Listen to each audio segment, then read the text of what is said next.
ভারত মহাসাগরের মাঝে অবস্থিত ছোট্ট একটি দ্বীপরাষ্ট্র মালদ্বীপ।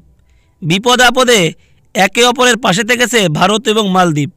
মালদ্বীপের মানুষকে রক্ষা করার জন্য যে ভারত অপারেশন ক্যাকটাস চালিয়েছিল, সেই ভারতের অধিবাসীদের মালদ্বীপ থেকে তাড়ানোর জন্য ইন্ডিয়া আউট প্রোগ্রাম চালাচ্ছে মালদ্বীপ।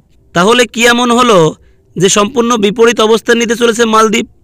মালদ্বীপের নতুন প্রেসিডেন্ট নির্বাচিত হয়েছে মোহাম্মদ মুইজু। মুইজু অবশ্য ভারত বিরোধী নির্বাচনী প্রচার করেই ক্ষমতায় এসেছে।